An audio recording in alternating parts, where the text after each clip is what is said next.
যখনই বিশ্বে কোনো একটা গণ্ডগোল বাঁধে যুদ্ধ ভাব দেখা যায় তখন খেয়াল করলে দেখা যায় একটা জিনিস কিন্তু নীরবে চমকতে শুরু করে।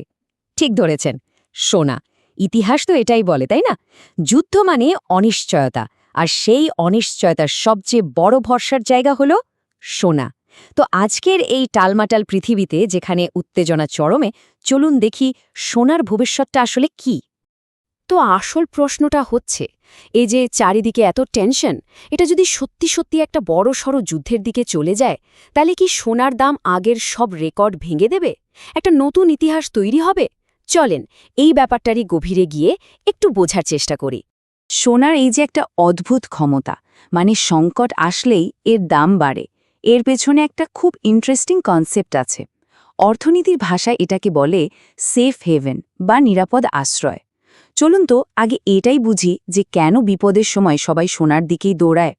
ব্যাপারটা এভাবে ভাবুন, ধরুন অর্থনীতিতে একটা বিশাল ঝড় উঠেছে। তখন বিনিয়োগকারীরা কি করে? একটা নিরাপদ জায়গা খোঁজে, তাই না? সোনা হলো ঠিক সেই রকম একটা নিরাপদ বন্দর। হাজার হাজার বছর ধরে এটাই হয়ে আসছে। যখন স্টক মার্কেট ডুবতে থাকে বা দেশের টাকার দাম পড়ে যায়, তখন বড় বড় বিনিয়োগকারীরা তাদের টাকা পয়সা বাঁচানোর জন্য এই সোনার বন্দরেই নোঙর ফেলে। আচ্ছা, যুদ্ধের সময় ঠিক কি হয় যার জন্য সোনার দাম বাড়তে শুরু করে? এর পেছনে মেইনলি ৩টা কারণ আছে। প্রথমত, শেয়ার বাজারে ধস নামে। লোকজন ভয়ে তাদের শেয়ার বেচে দিয়ে সেই টাকায় সোনা কেনা শুরু করে। দ্বিতীয়ত, সরকারগুলো কি করে? যুদ্ধের খরচ চালানোর জন্য প্রচুর নতুন টাকা ছাপাতে শুরু করে। ফলে কি হয়? মুদ্রার দাম বা মান কমে যায়। তখন মানুষ কাগজের টাকার উপর ভরসা হারিয়ে ফেলে আর সোনাকেই বেশি বিশ্বাসযোগ্য মনে করে। আর ৩ নম্বর কারণটা খুব সিম্পল। যুদ্ধ মানেই তো ভয়, একটা চরম অনিশ্চয়তা। আর এই অনিশ্চয়তার মধ্যে মানুষ সোনার মধ্যেই একমাত্র ভরসা খুঁজে পায়। তো থিওরি তো অনেক হলো, কিন্তু প্রশ্ন হলো, বাস্তবেও কি ঠিক এটাই হয়? ইতিহাস কি বলে? মজার ব্যাপার হলো, ইতিহাস কিন্তু বারবার একই কথাই বলে। চলুন একটু ইতিহাসের দিকে তাকাই, দেখি যুদ্ধ আর সোনার দামের এই কানেকশনটা আসলে কতটা স্ট্রং। এই যে টাইমলাইনটা দেখছেন, একটু ভালো করে খেয়াল করুন। সেই প্রথম বিশ্বযুদ্ধ থেকে শুরু করে একদম রিসেন্ট রাশিয়া ইউক্রেন যুদ্ধ কিংবা মধ্যপ্রাচ্যের সংঘাত, প্যাটার্নটা কিন্তু একদম এক। যখনই বড় কোনো যুদ্ধ লেগেছে, অর্থনীতিতে ধাক্কা এসেছে, তখন সাধারণ মানুষ থেকে শুরু করে বিভিন্ন দেশের সরকার পর্যন্ত সবাই কিন্তু সোনার দিকেই ঝুঁকেছে। আর ফল, সোনার দাম লাফিয়ে লাফিয়ে বেড়েছে। তাহলে ইতিহাস থেকে আমরা একটা জিনিস পরিষ্কার বুঝলাম, সংকট মানেই সোনার দাম বাড়বে। তো এখন প্রশ্ন হচ্ছে, আজকের পৃথিবীতে কি সেরকম কোনো সংকটের মেঘ জমেছে? চলুন বর্তমান বিশ্বের সবচেয়ে উত্তেজনার জায়গাগুলো একটু ঘুরে দেখি।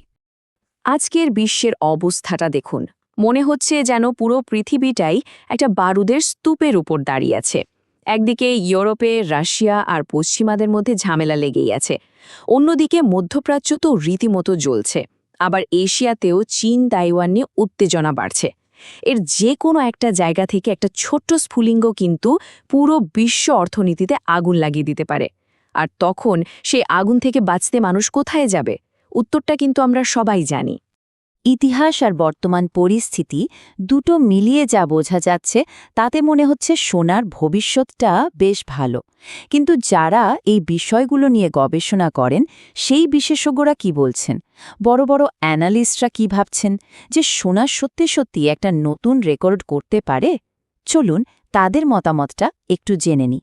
বেশিরভাগ বিশ্লেষকই কিন্তু একটা ব্যাপারে একমত। তারা বলছেন পরিস্থিতিটা সোনার জন্য একটা পারফেক্ট স্টর্ম তৈরি করছে, মানে সবকিছুই সোনার দাম বাড়ার পক্ষে যাচ্ছে।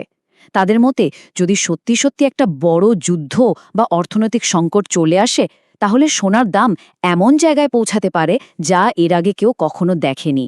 মানে সব পুরনো রেকর্ড ভেঙে দেওয়াটা তখন হয়তো শুধু সময়ের ব্যাপার হবে। কিন্তু প্রশ্ন হলো, অ্যানালিস্টরা কেন এতটা নিশ্চিত? এর পেছনে কি শুধু যুদ্ধের ভয়টাই কাজ করছে? না, আসলে তা না। আরও ৩টা বড় কারণ আছে যা সোনার বাজারকে ওপরের দিকে ঠেলে নিয়ে যাচ্ছে।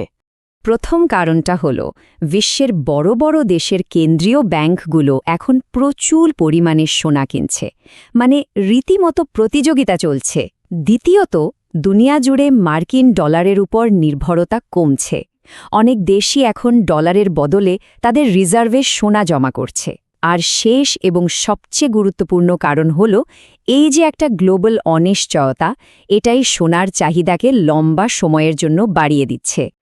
আর এই যে বললাম ব্যাংকগুলো সোনা কিনছে, এটা কিন্তু শুধু মুখের কথা নয়।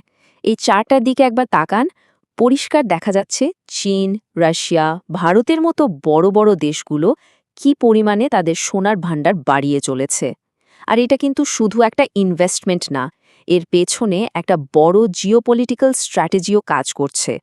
আচ্ছা, এতক্ষণ তো আমরা গ্লোবাল সিনারিও নিয়ে কথা বললাম, কিন্তু আসল প্রশ্ন হলো এই যে সারা বিশ্বে এত কিছু হচ্ছে, এর প্রভাব আমাদের মানে বাংলাদেশের বাজারে ঠিক কিভাবে পড়বে? চলুন এবার সেই হিসাবটা একটু মেলানো যাক। দেখুন, বাংলাদেশে সোনার দামের হিসাবটা কিন্তু বেশ সোজা সাপটা। মূলত 3টা জিনিসের উপর নির্ভর করে।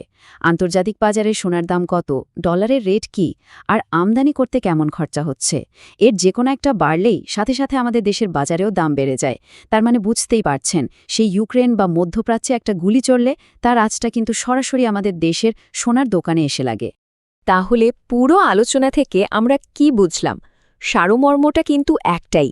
ইতিহাস ঘুরে ফিরে আমাদের একটা জিনিসই শিখিয়েছে, যখনই পৃথিবীতে কোনো বড় সংকট বা যুদ্ধের দামামা বাজে, সোনার দাম বাড়তে শুরু করে। এটা এখন একটা অলিখিত নিয়মের মতো হয়ে গেছে। তো আজকের এই টালমাটাল পৃথিবীতে যেখানে সংঘাতের ভয় দিন দিন বাড়ছেই, মনে হচ্ছে সোনা হয়তো সত্যি একটা নতুন রেকর্ডের দিকে এগোচ্ছে। কিন্তু শেষ প্রশ্নটা হলো, এই যে একটা চরম অনিশ্চয়তার সময় আসছে, সেখানে সবচেয়ে নিরাপদ বাজিটা আসলে কোনটা হবে?